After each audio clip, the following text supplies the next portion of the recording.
Elle était serveuse dans un restaurant italien, chic de Nice, lorsqu'elle a aidé une vieille dame à se relever, après une chute, alors que tout le monde riait et détournait le regard. Ce qu'elle ignorait, c'est que cette femme était la mère du chef le plus puissant de la mafia italienne opérant dans le sud de la France. Et cet unique geste de bonté allait l'entraîner dans un monde dangereux où elle devrait prouver qu'elle n'était pas une menace ou mourir en essayant. La vieille femme heurta le sol de marbre dans un bruit sec qui fit s'arrêter le cœur d'Amélie Santoro. « Mon Dieu !»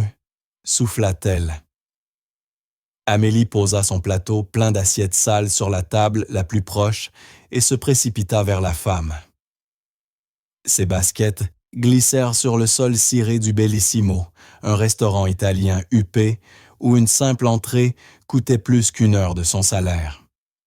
Derrière elle, des rires éclatèrent. « T'as vu ça ?» ricana Marc, le chef de salle, probablement déjà éméché à 14 heures. « Quelqu'un devrait appeler la sécurité avant qu'elle ne nous fasse un procès, » ajouta Chloé sans bouger de son poste. Amélie les ignora. La femme petite aux cheveux d'argent et vêtue d'un manteau bleu marine élégant essayait de se relever le visage rouge de honte. Son sac s'était ouvert, répandant rouge à lèvres mouchoir et clé sur le sol. « Madame, ne bougez pas, s'il vous plaît, » dit doucement Amélie en s'agenouillant. « Vous êtes blessée. » La femme leva les yeux vers elle, les larmes au coin des paupières. Pendant un instant, Amélie distingua quelque chose d'étrange dans ce regard. Pas de la fragilité, mais une lucidité tranchante, dissimulée derrière des mains tremblantes. « Je vais bien, ma chère. Je suis simplement maladroite. Laissez-moi vous aider lentement, » dit Amélie en soutenant le bras de la vieille dame, portant presque tout son poids. Elle sentait un parfum cher et une légère odeur de menthe poivrée. « Voilà, c'est parfait, vous y êtes presque. » De l'autre côté du restaurant, David, l'adjoint du gérant, lança d'une voix forte. « Madame, si vous êtes en état d'ivresse, je vais devoir vous prier de partir. » La mâchoire d'Amélie se crispa. Elle n'est pas ivre. Elle a glissé sur votre sol fraîchement ciré. David pâlit, mais ne répondit rien. Amélie guida la femme vers une banquette tranquille, près de la fenêtre, à l'écart des regards curieux. Elle ramassa les affaires éparpillées et les remit soigneusement dans le sac. « Je vais vous chercher un verre d'eau et peut-être un déjeuner offert par la maison, » dit-elle. Les yeux de la vieille femme s'embuèrent. « Vous êtes très gentille. »« C'est juste de la décence humaine, » répondit Amélie avec un sourire. Mais l'expression de la femme laissa deviner qu'elle y voyait bien plus. Elle effleura la main d'Amélie, ses doigts d'un froid, mais sa poigne étonnamment ferme. « Comment vous appelez-vous »« Amélie. Amélie Santoro. »« Merci, Amélie Santoro. » La cohue du déjeuner se termina. Les pieds d'Amélie la brûlaient, alors qu'elle nettoyait les tables, écoutant d'une oreille distraite Marc et Chloé commenter la vieille folle qui était restée 3 heures à siroter une soupe, regardant la rue d'un air absent. « Probablement sans abri, » lança Chloé. « T'as vu son manteau usé ?» Amélie se mordit la langue. Le manteau était du Burberry, mais cela ne servait à rien de le dire. À 16h47, alors qu'elle défaisait son tablier dans l'arrière-salle, elle entendit un grondement sourd, plusieurs moteurs puissants. Elle se dirigea vers la vitrine du Bellissimo et se figea. 3 berlines noires, vitres teintées, reflétant le soleil de l'après-midi, s'étaient arrêtées juste devant le restaurant. Elles n'étaient pas garées, elles bloquèrent la rue. Le silence tomba dans la salle. Des hommes sortirent des voitures, 6 en tout, vêtus de costumes sombres, qui coûtaient sans doute plus cher que le loyer d'Amélie. Ils se déplaçaient avec une précision militaire, aucun geste inutile. L'un d'eux, large d'épaules, une cicatrice barrant son sourcil, ouvrit la porte et entra. David accourut presque en trébuchant. « Messieurs, désolé, mais nous allions fermer les portes. » dit l'homme à la cicatrice d'une voix plate définitive. David blêmit. Quoi? Fermez les portes. Un autre homme alla verrouiller l'entrée. Un troisième baissa les stores. La lumière joyeuse de l'après-midi disparut remplacée par l'éclat terne des lampes suspendues. Le cœur d'Amélie battait à tout rompre. Elle regarda la banquette du fond vide. « Où est-elle » murmura Marc, sa suffisance envolée. La porte latérale s'ouvrit et la vieille femme entra de nouveau. Mais cette fois, elle n'était pas seule. 2 hommes en costume l'encadraient non pas comme des gardes, mais comme des protecteurs. Le visage de la femme avait changé, la vulnérabilité tremblante avait disparu, remplacée par une autorité glaciale. Elle marcha jusqu'au centre de la salle et observa le personnel de ses yeux sombres et perçants. « Je m'appelle Bianca Moretti », dit-elle calmement. Le nom tomba comme un coup de tonnerre. Amélie vit Chloé retenir un cri. David Chancelet, Moretti. Tout Nice connaissait ce nom. La famille Moretti n'avait pas des connexions, elle était les connexions. Ils possédèrent des politiciens, des juges des entreprises de construction des chantiers navals. Et au centre de tout cela, il y avait Lorenzo Moretti, un homme dont le nom ne se prononçait qu'à voix basse. C'était son fils. « Je suis venu ici aujourd'hui », poursuivit Bianca, pour rendre visite à un restaurant que mon défunt mari aimait autrefois. Je suis une vieille femme. Je suis tombée et j'ai appris quelque chose de très important sur les gens qui travaillent ici. La porte d'entrée s'ouvrit de nouveau. L'homme qui entra n'avait pas besoin d'être présenté. Lorenzo Moretti était grand la quarantaine, les cheveux sombres striés d'argent aux tempes et des yeux noirs comme la glace. Il portait un costume gris anthracite, taillé à la perfection comme sculpté sur lui. Lorsqu'il se déplaçait, les autres semblaient rapetissés. Il ne parla pas tout de suite. Il se contenta de regarder sa mère qui hocha la tête vers le bureau de sécurité. « Apporte-moi les enregistrements », dit Lorenzo d'une voix calme. « De 14 heures jusqu'à maintenant. » Ils regardèrent la vidéo sur l'ordinateur du gérant. Tous debout, forcés de contempler la scène. Amélie se vit courir pour aider la vieille dame, vit Marc rire, Chloé sourire avec cruauté, David accusé. Le visage de Lorenzo resta impassible du début à la fin. Lorsque la vidéo s'acheva, il se leva, se tourna lentement vers chacun des employés. « Vous êtes renvoyés », dit-il à David. Puis pointant Marc, Chloé et 2 autres, « Vous aussi, dehors, vous ne recevrez aucune référence.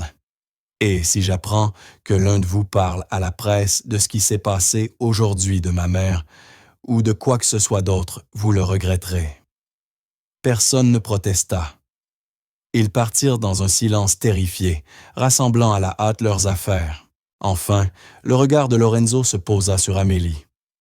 Elle se força à ne pas détourner les yeux, même si ses jambes tremblaient. Il la fixa longuement, puis hocha imperceptiblement la tête. « Souvenez-vous de cette soirée », dit-il au reste du personnel. Sa voix douce rendait la menace encore plus glaçante. La bonté est rare. La cruauté est courante. Choisissez bien ce que vous montrez aux inconnus. Il se tourna vers sa mère, lui offrit son bras. « Rentrons à la maison, maman. » En passant près d'Amélie, Bianca s'arrêta et lui serra la main avec chaleur. « Merci, ma chère, » murmura-t-elle. « Vous avez un bon cœur. » Puis ils sortirent. Les berlines noires s'éloignèrent dans le trafic du soir, disparaissant dans la lumière dorée de la Côte d'Azur. Amélie resta immobile dans le restaurant assombri, entourée de collègues pétrifiés, se demandant si elle venait d'assister à quelque chose qui allait changer sa vie à jamais. Elle ne savait pas à quel point elle avait raison. Amélie se réveilla au bruit de coups frappés à sa porte. Pas le petit toc-toc d'un voisin ou d'un livreur, mais des frappes fermes autoritaires, 3 coups secs qui signifiaient « Nous ne partirons pas ». Elle plissa les yeux vers son téléphone, 7h23. Elle avait à peine dormi, les images d'hier tournant en boucle dans sa tête comme un film d'horreur. Les coups retentirent de nouveau. Une seconde. Elle attrapa sa robe de chambre, la noua, en trébuchant dans son minuscule studio. L'endroit faisait à peine la taille d'une chambre d'hôtel kitchenette, petite salle de bain-lit, qui servait aussi de canapé, mais c'était chez elle, et le loyer était juste supportable. Elle regarda par le Judas, et son sang se figea. 2 hommes en costume sombre se tenèrent dans le couloir étroit. Les mêmes silhouettes que celles de la veille. L'un consultait son téléphone. L'autre fixait directement la porte, comme s'il savait qu'elle observait. « Mon Dieu, qu'est-ce que j'ai fait ?» pensa-t-elle. Avait-elle offensé Lorenzo? Dit quelque chose qu'il ne fallait pas. Peut-être qu'aider Bianca avait été une épreuve et qu'elle avait échoué sans le savoir. Ses mains tremblaient lorsqu'elle fit glisser la chaîne. « Mademoiselle Santoro », dit le plus grand des 2 hommes. Il avait des yeux étonnamment doux, ce qui rendait la situation encore plus angoissante. « Je m'appelle Vincent. Voici Marco. Nous travaillons pour la famille Moretti. »« Je n'ai rien fait de mal, » balbutia Amélie, la voix cassée. « Vous n'avez rien fait de mal, » répondit Vincent avec douceur. « Madame Moretti souhaite vous voir. Elle nous a demandé de vous conduire à la villa. » Amélie cligna des yeux. « Elle veut me voir, pour vous remercier comme il se doit de ce que vous avez fait hier. » Marco regarda sa montre. « Nous pouvons attendre pendant que vous vous préparez. Prenez votre temps. »« Est-ce que j'ai des ennuis? » ?»« Non, mademoiselle, tout le contraire. » 20 minutes plus tard, Amélie était assise à l'arrière d'une Mercedes noire, le cœur battant à tout rompre. Elle avait enfilé la plus jolie robe qu'elle possédait, une simple robe bleu marine et des ballerines. Mais elle se sentait déplacée dans le luxe silencieux du véhicule. La voiture quitta son quartier, traversa la zone portuaire, puis remonta vers les collines, où les familles les plus riches de Nice vivaient derrière des portails et des murs surveillés. Le domaine Moretti n'était pas derrière un seul portail, mais 3 chacun, équipés de caméras et gardés par des hommes armés. La villa elle-même coupa le souffle d'Amélie, 3 étages de pierre claire, entourés de jardins taillés au cordeau de fontaines de marbre et de cyprès élancés. Le soleil du matin baignait tout d'une lumière dorée. On aurait dit une scène de cinéma. Vincent ouvrit la portière. « Madame Moretti vous attend dans le jardin d'hiver. Je vais vous y conduire. » Amélie suivit Vincent à travers de longs couloirs bordés de peintures à l'huile et de meubles anciens. Tout dans cette maison respirait l'argent ancien et le pouvoir discret. Elle passa devant une pièce où des hommes en costume parlaient à voix basse, s'interrompant aussitôt lorsqu'elle entra dans leur champ de vision. Le jardin d'hiver était baigné de lumière naturelle, entouré de grandes fenêtres donnant sur une roseraie. Bianca était assise dans un fauteuil capitonné vêtu d'un chemisier crème et d'un collier de perles, lisant un livre relié de cuir. Elle n'avait plus rien à voir avec la femme fragile qu'Amélie avait vue étendue sur le sol la veille. Quand Bianca leva les yeux, son visage s'illumina. Elle posa son livre et se leva pour l'accueillir. « Merci d'être venue, ma chère. »« Je ne savais pas que j'avais le choix, » admit Amélie. Bianca rit doucement, un son chaleureux. « On a toujours le choix, ma belle, mais je suis contente que vous soyez ici. » Elle désigna la chaise à côté d'elle. « Asseyez-vous, je vous en prie. Café-thé. Du thé, s'il vous plaît. » Une femme en uniforme noir apparut, versa le thé dans de la porcelaine fine, puis disparut aussi discrètement qu'elle était venue. Bianca observa Amélie de ses yeux perçants. « Vous êtes effrayée, » constata-t-elle. « Un peu, » admit Amélie. « Tout cela est impressionnant. »« Je comprends. Mon fils peut intimider. Mais je veux que vous sachiez que vous n'êtes pas en danger. Vous m'avez montré de la bonté quand les autres m'ont traité avec mépris. Dans mon monde, c'est plus rare que les diamants. Les épaules d'Amélie se détendirent un peu. Vous n'avez pas besoin de me remercier. N'importe qui aurait fait la même chose. Mais ils ne l'ont pas fait, répliqua Bianca, la voix soudain plus dure. Vous avez vu la vidéo. Vous avez été la seule à aider la seule à voir un être humain plutôt qu'une nuisance. Elle reposa sa tasse, son expression s'adoucit. J'ai perdu ma fille il y a 15 ans. Un cancer. Elle avait 31 ans. Depuis, cette maison est devenue froide. Mon fils est bon avec moi, mais il est débordé. Il porte le poids de notre nom. Le personnel est professionnel, mais distant. Je suis entouré de monde, Amélie, et pourtant, je me sens seul. La gorge d'Amélie se serra. Elle comprenait la solitude. Bianca reprit. Hier, quand vous m'avez aidé, vous m'avez rappelé ce qu'était la vraie gentillesse. Vous ne saviez pas qui j'étais. Vous ne vouliez rien. Vous avez simplement tendu la main. Elle attrapa doucement celle d'Amélie. J'ai une proposition à vous faire. Une proposition. J'ai besoin d'une assistante personnelle. Quelqu'un pour me tenir compagnie, m'aider dans mes tâches quotidiennes, m'accompagner dans mes sorties. Rien d'illégal, ajouta-t-elle avec un sourire amusé. Juste de la présence et un peu d'aide. Je sais que vous travaillez au Bellissimo, mais après ce qu'il s'est passé hier, j'imagine que ce poste doit vous sembler compliqué. C'était peu dire. Amélie avait déjà reçu 7 messages de ses collègues, un mélange de curiosité et de peur à peine dissimulée. Je vous propose un poste temporaire, poursuivit Bianca. 3 mois pour commencer, logé nourri et un salaire de 4 500 € par semaine. Amélie faillit lâcher sa tasse. Bianca sourit. Je préfère les cœurs sincères aux manières parfaites. Vous avez le premier. Le reste s'apprend. Elle serra la main d'Amélie. Je ne vous demande pas de décider tout de suite. Réfléchissez-y. Vous seriez en sécurité ici à l'aise, et je vous promets, je ne cherche qu'une amie. Amélie plongea son regard dans celui de Bianca et y vit une vraie solitude, pas de manipulation, pas de piège, juste une vieille femme qui avait perdu sa fille et trouvé un instant de douceur dans une étrangère. « Puis-je vous demander quelque chose ?» murmura Amélie. « Bien sûr. Est-ce vraiment seulement pour la compagnie ou y a-t-il autre chose ?» Bianca eut un sourire triste. « Vous êtes intelligente. C'est bien. Oui, c'est pour la compagnie, mais aussi pour la confiance.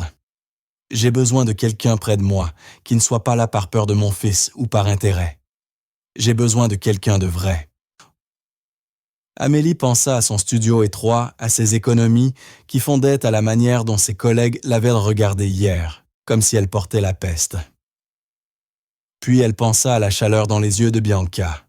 « D'accord, dit-elle simplement. J'accepte. » Le sourire de Bianca illumina toute la pièce. « Bienvenue dans la famille, ma chère. » 2 jours plus tard, Amélie retourna une dernière fois au Bellissimo pour récupérer son dernier salaire et donner sa démission. Elle avait promis à Bianca de commencer au domaine dans 48 heures, le temps de ranger ses affaires et quitter son appartement. Dès qu'elle franchit la porte du restaurant, les chuchotements commencèrent. « La voilà !» souffla quelqu'un. Les employés restants, ceux qui n'avaient pas été renvoyés, se regroupèrent près du bar et la fixèrent comme une bête de foire. Amélie baissa la tête et se dirigea vers le bureau du gérant. Sarah, une nouvelle serveuse, lui barra le passage. « Alors, tu nous quittes vraiment pour les Moretti ?»« J'ai une meilleure opportunité, » répondit prudemment Amélie. « Une opportunité, hein ?» ricana Sarah. « Tout le monde sait de quel genre d'opportunité il s'agit. » L'estomac d'Amélie se noua. « De quoi tu parles ?»« Allons, voyons, » dit Chloé, apparaissant dans l'encadrement de la cuisine, les bras croisés. Bien qu'elle ait été renvoyée, Chloé était apparemment revenue juste pour ça. « Tu nous prends pour des idiotes », lança-t-elle. « Tu as aidé la vieille dame et soudain on te voit monter dans leur voiture privée pour aller à leur villa. On sait toutes très bien ce qui se passe. Il ne se passe rien du tout. Tu couches avec Lorenzo Moretti, dit Chloé fort et clair. Plusieurs clients tournèrent à la tête. C'est la seule raison pour laquelle une fille comme toi se retrouverait dans ce monde-là. La chaleur monta aux joues d'Amélie. C'est absurde, je lui ai à peine parlé. Bien sûr, intervint Marc, le visage plein d'amertume. J'ai perdu mon boulot à cause de toi parce que tu voulais jouer les héroïnes et impressionner la mère du parrain. Tu as perdu ton travail parce que tu as été cruel avec une vieille femme, répliqua Amélie, la patience à bout. Ce n'est pas de ma faute. Tout allait bien jusqu'à ce que tu débarques avec ta fausse gentillesse, siffla Chloé. Regarde-nous maintenant. Certains d'entre nous n'arrivent plus à trouver de travail parce que les Moretti nous ont mis sur liste noire. Mais toi, tu retombes toujours sur tes pattes. C'est marrant, non? Amélie attrapa son chèque dans le bureau et quitta le restaurant sans un mot, les mains tremblantes. Elle ne vit pas Marc sortir son téléphone pendant qu'elle s'éloignait. Le lendemain matin, son portable explosa des messages de vieux amis d'anciens collègues, même de son propriétaire, tous lui envoyant le même lien. Elle cliqua les doigts tremblants. De serveuse à maîtresse, qui est la mystérieuse inconnue hébergée à la Villa Moretti, l'article venait d'un site à scandale City Secret, connu pour ses demi-vérités et ses titres racoleurs. Mais les photos étaient réelles, des clichés flous d'elle, montant dans la Mercedes, entrant dans le domaine, et même une image d'elle avec Bianca dans le jardin d'hiver, prise à travers les vitres avec un téléobjectif. Le texte la dépeignait comme une chercheuse d'or, une opportuniste ayant séduit son chemin jusqu'au sommet de la haute société niçoise. Il affirmait qu'elle était la petite amie secrète de Lorenzo et que Bianca n'était qu'un prétexte. Amélie sentit la nausée la gagner. Son téléphone sonna. Numéro inconnu. Mademoiselle Santoro, la voix d'une femme professionnelle. Ici, le Matin de Paris. Nous souhaiterions vous offrir 10 000 € pour une interview exclusive sur votre relation avec Lorenzo Moretti. Je n'ai pas de relation avec... 15 000. Dernière offre. Amélie raccrocha. 3 autres rédactions appelèrent dans l'heure suivante. Pendant ce temps, à la Villa Lorenzo se tenait dans son bureau, l'article affiché sur sa tablette. Son conseiller Franck, un homme aux cheveux gris qui servait la famille depuis 30 ans, se tenait face à lui. « La fuite vient du restaurant », dit Franck. 3 anciens employés ont vendu des informations et des photos. Nous les avons identifiés. « On les encourage à quitter la ville », répondit Lorenzo d'un ton glacial. Le tabloïd lui est plus délicat. Ils invoquent la liberté de la presse. Lorenzo posa la tablette. « Je veux un dossier complet sur Amélie Santoro, finances, antécédents familiaux, relations parcours professionnels. Je veux savoir si elle a déjà traversé en dehors des clous. » « Vous pensez qu'elle est impliquée? Je pense que ma mère s'intéresse soudainement de très près à une femme dont nous ne savons rien. » Lorenzo s'approcha de la fenêtre. Dans le jardin, sa mère prenait le thé avec Amélie. Cela la rend soit très chanceuse, soit très dangereuse. « Le jugement de votre mère est généralement sûr, » fit remarquer Franck. « Ma mère est seule, et les gens seuls prennent des décisions émotionnelles. » Lorenzo regardait Amélie rire à une remarque de Bianca. Le timing est trop parfait. Elle apparaît exactement quand maman a besoin de quelqu'un. Elle est trop gentille, trop humble. Personne n'est aussi irréprochable, Franck. Fouillez en profondeur, discrètement. Je ne veux pas que ma mère soit au courant. Sa mâchoire se contracta. Si cette fille manipule ma mère, si elle travaille pour les Carbone ou les Russes ou pour quiconque, nous le découvrirons, promit Franck. Pourtant, même en le disant, Lorenzo restait troublé. Il avait bâti son pouvoir sur sa capacité à lire les gens, à repérer les mensonges et la manipulation à des kilomètres. Et pourtant, dans les yeux d'Amélie, il n'avait vu que la peur sincère et la gentillesse véritable, ce qui signifiait soit qu'elle était exactement ce qu'elle paraissait, une rareté dans son monde, soit qu'elle était la meilleure actrice qu'il ait jamais rencontrée. Dans les deux cas, cela le mettait mal à l'aise. Ce soir-là, Amélie s'assit dans son petit appartement, fixant les cartons déjà prêts. Son téléphone vibra encore. Un nouveau message d'un numéro inconnu, sale profiteuse. Espérons que Lorenzo te jette quand il en aura fini avec toi. C'était le 7e message haineux de la journée. Elle avait cru qu'accepter l'offre de Bianca résoudrait ses problèmes. Au lieu de cela, elle s'était engagée dans un cauchemar qu'elle ne comprenait pas. Son téléphone sonna de nouveau. Cette fois, c'était Vincent. « Mademoiselle Santoro, Madame Moretti, m'a demandé de prendre de vos nouvelles. Elle a vu l'article.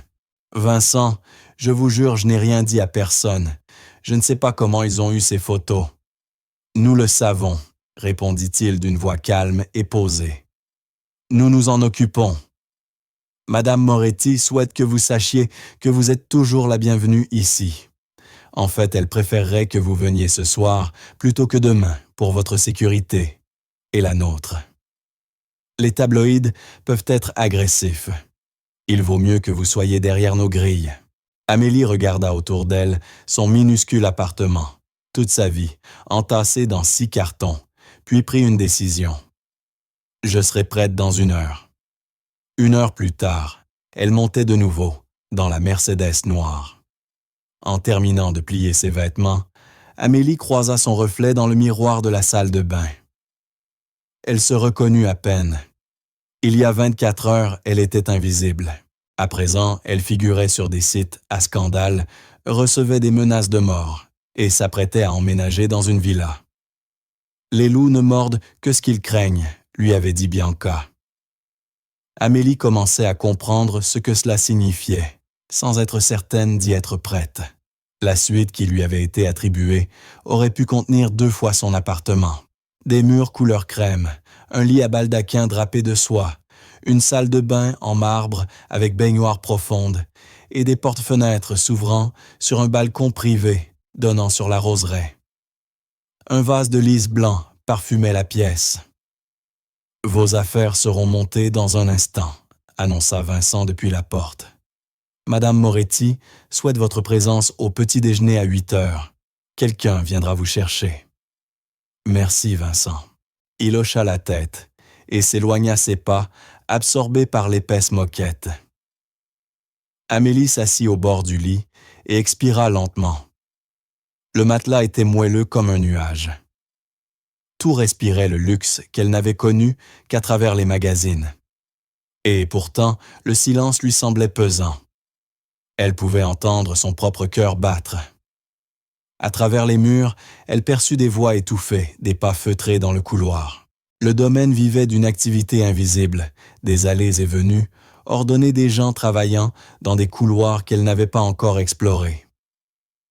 Elle sentait qu'on l'observait pas seulement par les caméras, elle en avait compté 6, mais par des regards humains. Les domestiques la jaugeaient discrètement, les gardes suivaient ses mouvements. Elle était une étrangère dans un monde qui n'aimait pas les étrangères. Amélie dormit à peine cette nuit-là. À 7h55, un léger coup à la porte annonça Maria, une femme âgée aux cheveux gris, tirés en chignon strict. Elle portait un uniforme noir impeccable et avait l'allure de quelqu'un qui travaillait ici depuis des décennies. « Mademoiselle Santoro, je vais vous conduire auprès de Madame Moretti. » Amélie la suivit à travers des couloirs qu'elle ne reconnaissait pas. Le domaine était un labyrinthe de tournants d'escaliers et de portes identiques. Maria avançait avec l'assurance de quelqu'un qui aurait pu s'y repérer les yeux fermés. Elles passèrent devant une bibliothèque où 2 hommes en costume examinaient des dossiers, puis un salon où une jeune femme astiquait l'argenterie avec un soin maniaque. Tous s'interrompirent pour regarder Amélie passer leur visage impassible, mais leurs yeux calculateurs. Bianca l'attendait dans une salle de petit déjeuner, inondée de soleil, où la table était déjà dressée de porcelaine fine et de verres en cristal. Elle portait un gilet lavande et sourit en voyant Amélie. « Ah, vous voilà. Venez, asseyez-vous. J'espère que vous avez bien dormi. »« La chambre est magnifique, » répondit Amélie, ce qui n'était pas vraiment une réponse. Elles prirent le petit déjeuner, fruits de frais, viennoiseries, œufs brouillés parfaits. Bianca posa des questions douces sur la vie d'Amélie, son enfance, ses parents, ses rêves. Amélie répondit avec sincérité, mais brièvement. Elle avait grandi dans une petite ville à 3 heures au nord. Sa mère était morte d'un cancer quand elle avait 19 ans, la même maladie qui avait emporté la fille de Bianca. Son père s'était remarié et était parti vivre en Arizona. Elle était venue à Nice pour échapper au travail à l'usine qui l'attendait chez elle. « Vous êtes seule, » dit doucement Bianca. « Comme moi. »« Je suppose que oui. » Bianca lui prit la main à travers la table. « Plus maintenant. » Les jours suivirent une routine douce. Les matins, Amélie aidait Bianca dans sa correspondance, l'accompagnait lors de promenades dans les jardins ou pendant ses séances de kinésithérapie pour l'arthrite. Les après-midi, Bianca faisait la sieste, pendant qu'Amélie lisait dans la bibliothèque ou explorait les salons. Mais c'était à l'heure du thé que Bianca se confiait vraiment. C'était la pièce préférée de Gabriella, dit-elle un après-midi, en la menant vers une petite serre remplie d'orchidées. La lumière filtrait à travers les vitres dorant chaque pétale. Elle adorait les fleurs. Elle pouvait rester ici des heures à leur parler comme à des amis. Bianca caressa doucement une orchidée violette. Elle avait 31 ans quand nous l'avons perdue. Cancer des ovaires. Tout est allé si vite. 8 mois du diagnostic à la fin. « Je suis désolée, » murmura Amélie. « Elle vous ressemblait un peu, » ajouta Bianca d'une voix tremblante. Même douceur dans le regard, même sourire bienveillant. Les larmes lui montèrent aux yeux. Lorenzo l'a très mal vécu. Il avait 30 ans, venait à peine de reprendre les affaires familiales. Gabriella, c'était sa petite sœur. Il s'est reproché de ne pas avoir vu qu'elle était malade plus tôt, même si personne n'aurait pu rien faire. Elle se tourna vers Amélie, les yeux brillants. Après sa mort, cette maison est devenue un tombeau. Lorenzo s'est enterré dans le travail. Mon mari est mort 5 ans plus tard d'une crise cardiaque. Et moi, je suis resté ici, entouré de souvenirs et de fantômes. Amélie la serra dans ses bras, et Bianca pleura en silence contre son épaule. Depuis l'embrasure de la porte invisible aux 2 femmes, Lorenzo observait. Depuis 3 jours, il étudiait Amélie, sa façon de se mouvoir dans le domaine, avec un respect prudent, de ne jamais toucher à ce qu'il ne fallait pas, de ne jamais poser de questions sur les affaires de famille, de traiter le personnel avec la même gentillesse qu'elle avait montrée à sa mère. Il voyait aussi sa mère rire de nouveau, un rire vrai, pas ce petit son poli des dîners officiels. Pour la première fois depuis des années, les yeux de Bianca avaient retrouvé de la lumière. Elle prenait ses médicaments sans protester parce qu'Amélie les apportait avec une tisane de camomille et une conversation douce. Elle mangeait des repas complets au lieu de picorer. En 3 jours, Amélie avait accompli ce qu'une armée d'infirmières et de dames de compagnie n'avait pas réussi en 15 ans. Elle avait rendu la vie à sa mère. Lorenzo les regardait dans la véranda, sa mère en larmes. Amélie la tenant avec une compassion authentique. Pas de caméra, ici pas de public, seulement un réconfort humain véritable. Franck apparut près de lui, silencieux comme un fantôme. Le contrôle d'antécédents est revenu, murmura-t-il. Et elle est exactement ce qu'elle paraît, une fille ordinaire, une vie ordinaire. Pas de dette autre que de petits prêts d'études, aucun casier, aucun lien avec nos familles, ni avec nos ennemis. Elle fait du bénévolat à la soupe populaire, le week-end envoie de l'argent à une voisine âgée dans sa ville natale.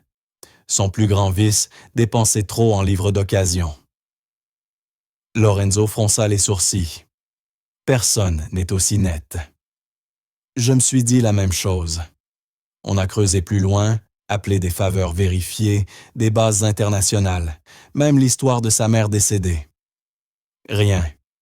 Soit c'est la providence, soit la couverture la plus parfaite que j'ai jamais vue. Et toi, qu'est-ce que tu crois? Frank resta un instant silencieux, regardant Amélie essuyer les larmes de Bianca avec un mouchoir. Je crois que votre mère a du flair. Et je crois que cette fille-là ne joue pas un rôle. Lorenzo voulait acquiescer. Tout dans son raisonnement disait qu'Amélie Santoro était sincère rare dans son monde, mais pas impossible. Pourtant, dans ses affaires, la confiance tuait. « Continue à la surveiller », dit-il bas. « J'ai besoin d'en être sûr. » En s'éloignant, il ne vit pas sa mère tourner les yeux vers l'embrasure. Avec un sourire entendu, elle l'avait vu, et elle savait ce que cela voulait dire. À minuit, Lorenzo s'assit dans son bureau, privé 3 écrans, illuminant l'obscurité relevé bancaire, historique d'emploi archives de réseaux sociaux, relevé d'appels sur 5 ans, tout au nom d'Amélie Santoro. Frank avait livré un premier rapport, mais Lorenzo voulait vérifier lui-même. Il avait appris depuis longtemps que les analystes manquent parfois un détail, une transaction en apparence anodine, qui ne l'est pas un lien qui semble fortuit, mais dessine un motif. Il commença par les finances. Le compte courant d'Amélie était tristement modeste, des virements mensuels du Bellissimo, jamais plus de 1800 €. Un loyer d'environ 750 €, versé au même propriétaire depuis 3 ans. Charges courses en supermarché à bas prix, un prélèvement récurrent de 15 € pour la cuisine solidaire Saint-Antoine-des-Dons. Aucun gros dépôt, aucun compte offshore, aucun flux d'argent inexpliqué.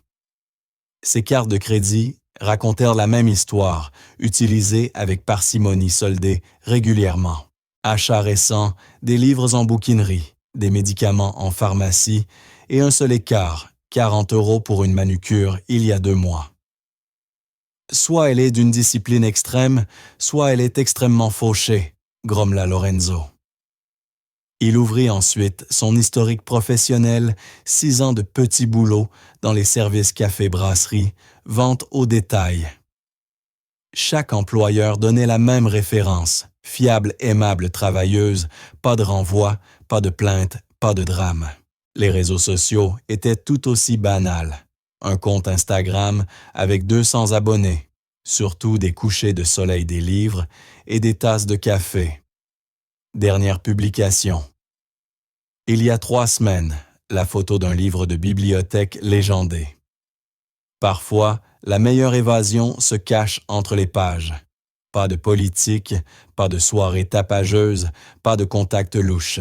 Côté études, 2 ans d'IUT licence débutée en littérature anglaise, moyenne correcte abandon, quand sa mère est tombée malade. Petit prêt étudiant d'environ 28 000 €, échéance honorée malgré son faible revenu. Il passa au relevé téléphonique, là où d'ordinaire les motifs apparaissent. Qui l'on appelle en dit plus que ce que l'on dit.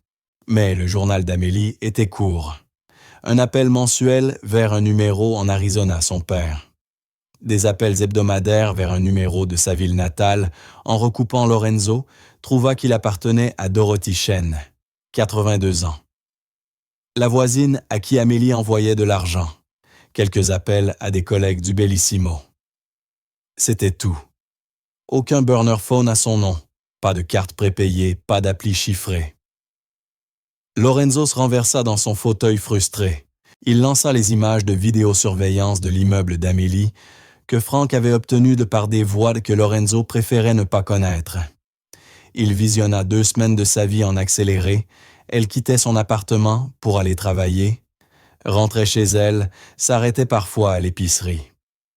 2 fois, elle s'était rendue à la soupe populaire pour y faire du bénévolat pendant 3 heures. Une fois, elle était allée dans une librairie, avait feuilleté des livres pendant 1 heure sans rien acheter. Elle vivait seule.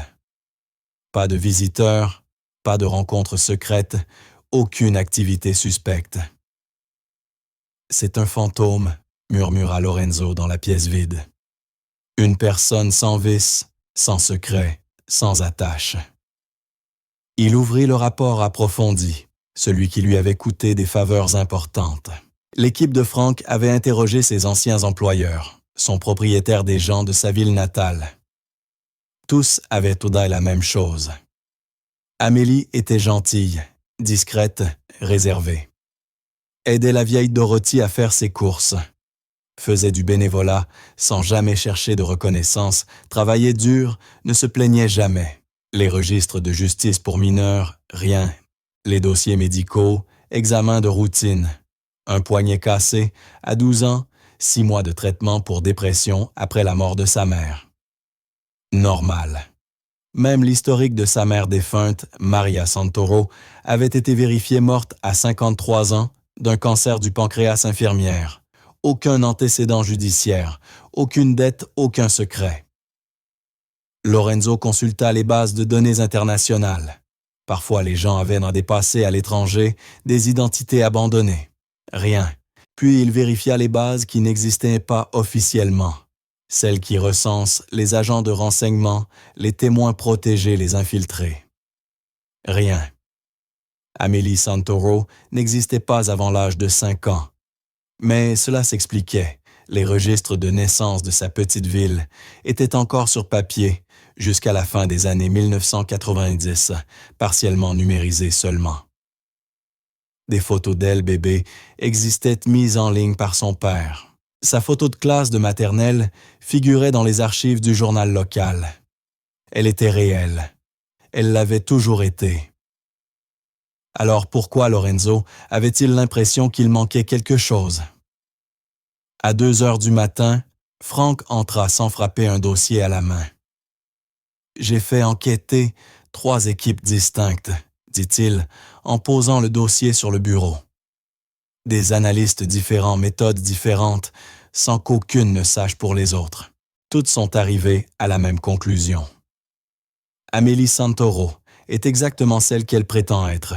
Pas d'agenda caché, pas de lien avec une organisation criminelle ou autre, pas d'argent à l'étranger, pas d'identité parallèle, aucune trace numérique laissant penser à une supercherie. Frank s'interrompit. « Elle est authentique, Lorenzo. Personne n'est jamais aussi irréprochable. » « Je sais, grogna Lorenzo.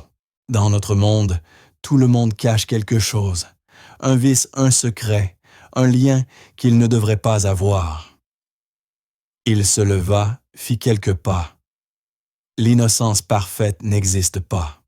« Peut-être que si, répondit doucement Frank. Peut-être qu'à force de vivre dans cette vie, nous avons oublié à quoi ressemblent les gens normaux. Lorenzo se retourna brusquement. Frank soutint son regard. « Cette fille là-haut ne vient pas de notre monde. Elle ne pense pas comme nous. Elle a aidé votre mère parce que c'était la chose juste à faire pas, parce qu'elle y gagnait quelque chose. Elle vit dans une réalité où la bonté existe encore. Ou bien, rétorqua Lorenzo, elle est si profondément infiltrée que même nos meilleurs hommes ne voient pas les fissures. Soit c'est une chance divine, soit un masque parfait.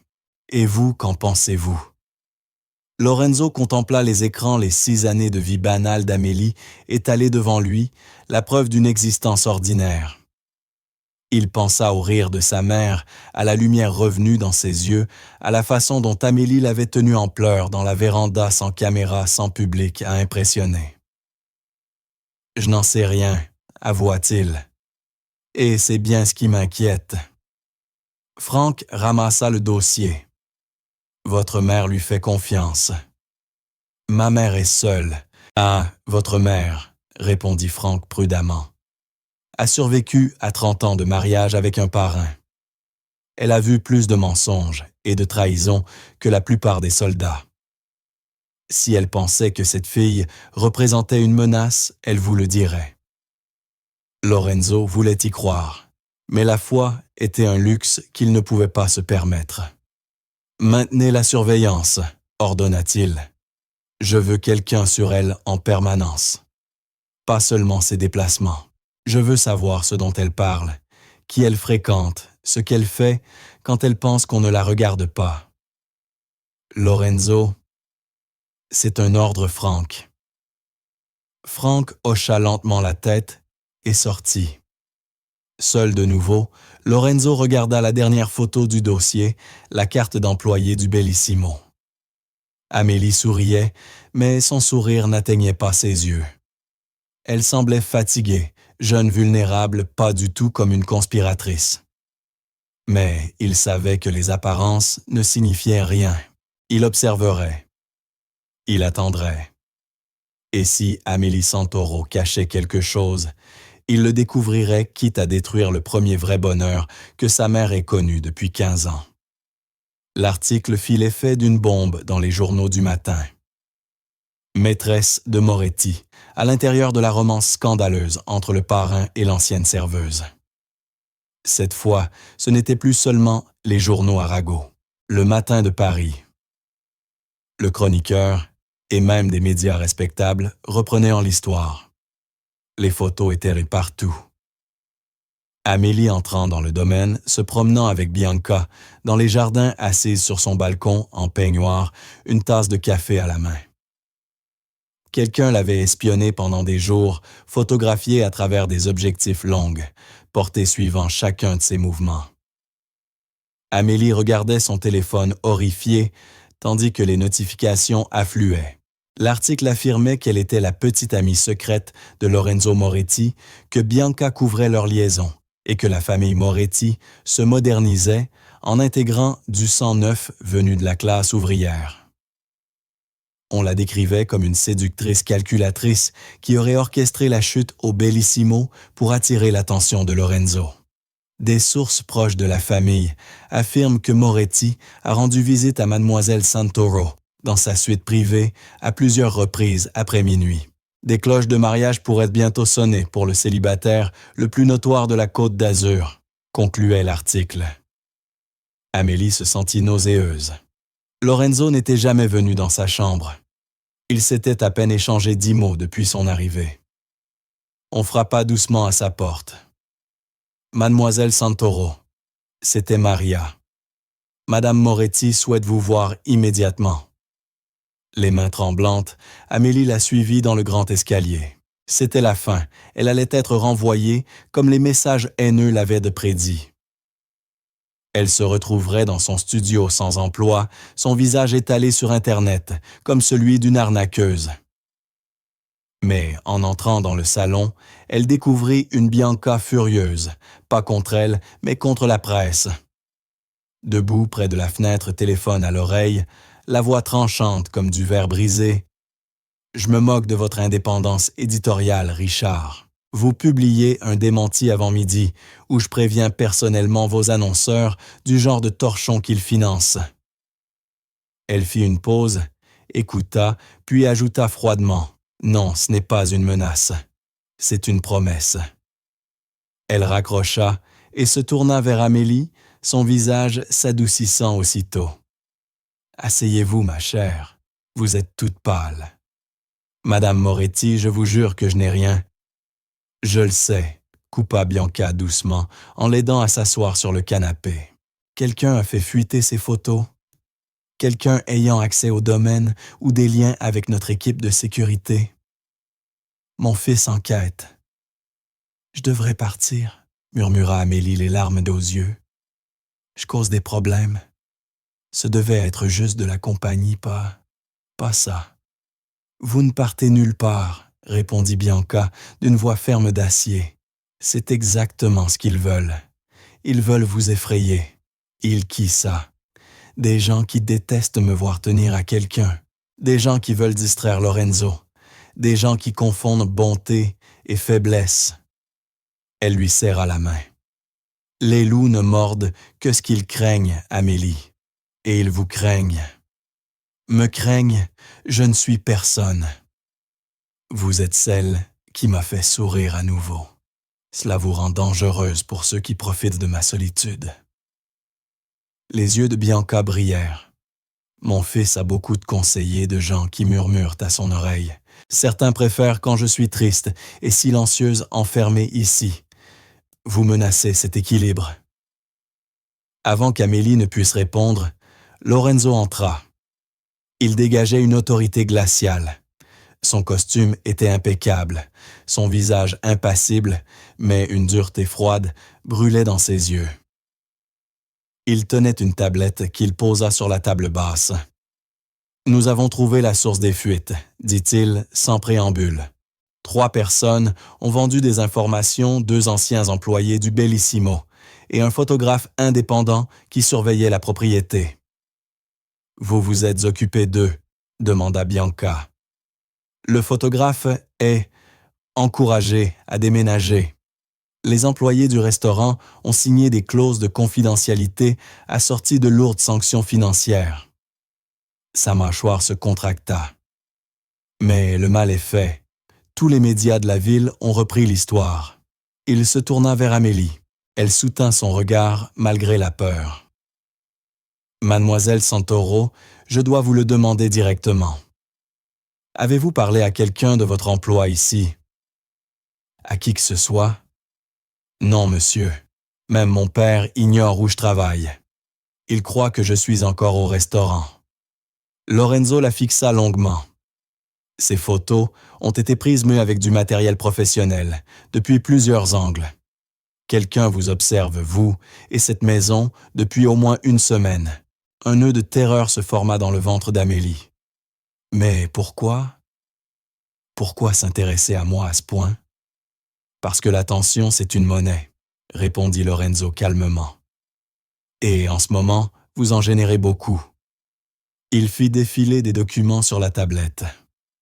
Mon équipe juridique prépare des plaintes en diffamation contre 3 journaux. Nous gagnerons, mais cela prendra du temps. D'ici là, la rumeur se répandra. Je suis désolé, murmura Amélie, la voix brisée. Je n'ai jamais voulu ça. Je sais, dit Lorenzo d'un ton plus doux. Mais ce n'est pas votre faute. Vous devez seulement comprendre une chose, dès que vous êtes lié, même de loin, à cette famille. Vous devenez une cible. Les gens essaieront de se servir de vous manipuler, de vous blesser pour nous atteindre, dit Lorenzo d'une voix calme mais tranchante.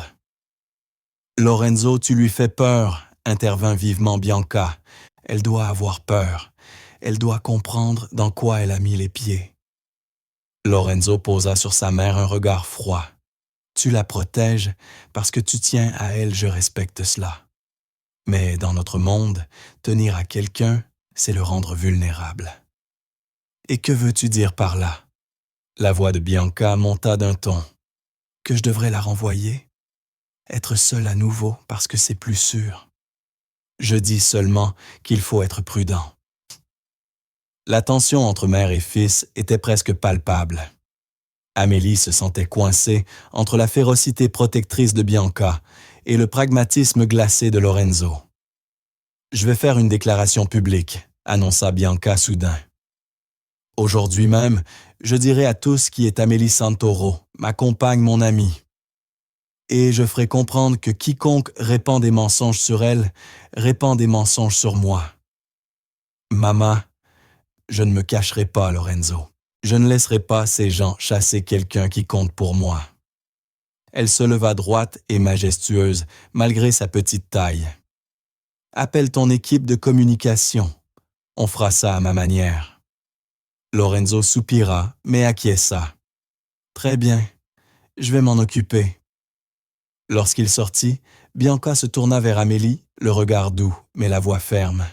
« Vous devez décider si vous pouvez supporter cela, l'attention, la surveillance, le danger d'être associé à nous. » Elle lui caressa la joue. « Je ne penserai pas moins de vous si vous décidez de partir. Mais si vous restez, il faudra être forte. Pouvez-vous l'être? » Amélie pensa à son petit appartement vide, à son travail sans avenir, à sa solitude. Puis elle pensa au rire de Bianca, à la chaleur d'avoir enfin quelqu'un qui se souciait d'elle, à ce sentiment d'exister pour quelqu'un. « Je peux être forte, » répondit-elle simplement. Bianca sourit. Parfait, ma chère, parce que les loups rôdent et nous devons leur montrer que nous n'avons pas peur. La salle à manger pouvait accueillir 20 convives. Ce soir-là, ils étaient 15, et Amélie sentait sur elle chacun des regards. « Vous ne m'aviez pas dit que c'était un dîner de famille », murmura-t-elle à Bianca en entrant. « Si je l'avais fait, vous auriez paniqué », répondit Bianca avec un sourire malicieux, lui serrant le bras. « Soyez simplement vous-même, ma chère. C'est tout ce que je demande. » La table était dressée avec une porcelaine si fine qu'un souffle aurait pu la briser. Les verres en cristal reflétaient à la lumière des chandelles. Tout respirait l'élégance ancienne et la richesse héritée. Lorenzo trônait en bout de table impassible. Autour de lui, des hommes et femmes aux vêtements luxueux, aux regards vifs et calculateurs, le noyau dur de la famille Moretti. « Tout le monde », déclara Bianca avec assurance. « Voici Amélie Santoro, ma compagne et mon amie. » Le silence qui suivit fut lourd, presque étouffant. Une femme aux cheveux argentés et aux yeux d'un bleu glacial prit la parole la première. « Bianca, ma chérie, quelle surprise! Tu ne nous avais pas dit que tu avais engagé du nouveau personnel. »« Ce n'est pas du personnel, Claudia, » répondit Bianca sèchement. « C'est mon invité. » Claudia, la tante de Lorenzo, réalisa Amélie esquissa un sourire poli qui n'atteignit pas ses yeux. « Bien sûr, pardonne-moi. » Son regard glissa sur la robe noire simple d'Amélie. « Bienvenue, ma chère. » Un homme plus jeune, assis à côté d'elle, se pencha en avant. 30 ans peut-être beau, d'une manière aiguisée, vêtu d'un costume probablement plus cher que la voiture d'Amélie.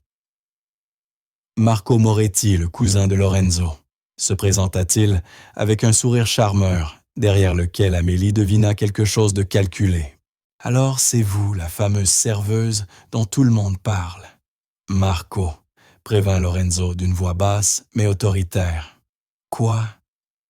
Je ne fais que discuter. » Marco leva son verre vers Amélie. « Ce n'est pas tous les jours qu'on passe de servir des pâtes à dîner avec des Moretti. » « Ça suffit, » trancha Bianca sèchement.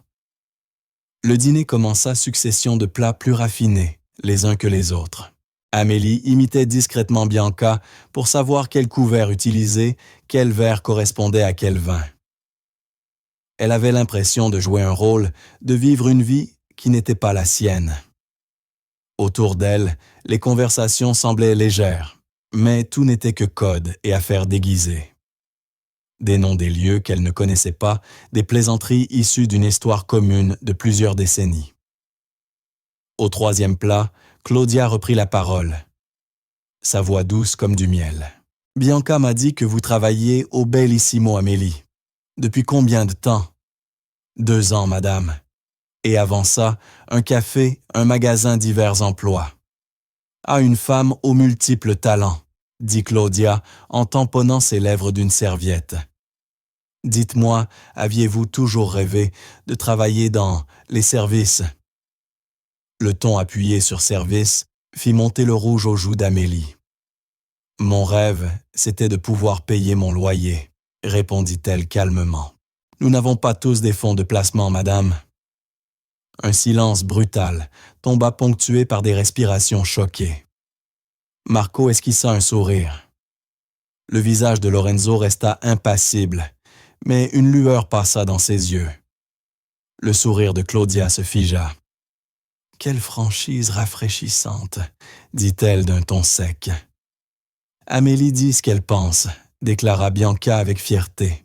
« C'est ce que j'aime le plus chez elle. » « Clairement, » répondit Claudia, le ton assez froid pour glacer le vin. « Dans nos cercles, ma chère, la discrétion est sans doute plus précieuse que la franchise. » « Dans les miens, » répliqua Amélie calmement, « l'honnêteté vaut mieux que la prétention. » La tension devint si épaisse qu'on aurait pu la couper au couteau.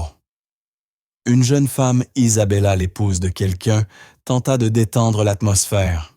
« Bianca, vos roses sont magnifiques cette année. Amélie, vous êtes-elle au jardin? » Oui, elle a vraiment la main verte. La conversation glissa vers des sujets plus anodins, mais Amélie sentait le regard constant de Claudia et de Marco peser sur elle, l'observant, l'évaluant. Après le dîner, tandis que le café était servi dans le salon, Amélie s'excusa pour aller aux toilettes. Elle avait besoin d'une minute pour respirer fuir le poids étouffant du jugement. Elle se lavait les mains lorsqu'elle entendit des voix dans le couloir basses furieuses. Ridicule. Bianca a complètement perdu la tête, dit Claudia. Elle est seule. Maman laisse-la à son œuvre de charité, répondit Marco. Ce n'est pas de la charité, rétorqua Claudia. Regarde comment Lorenzo observe cette fille. Bianca l'utilise pour le manipuler. Tu crois? J'en suis sûre. Bianca tente depuis des années d'adoucir Lorenzo, de le rendre moins tranchant. Cette fille est juste un autre outil. Si Lorenzo commence à l'écouter, à agir avec émotion, nous perdrons de l'influence.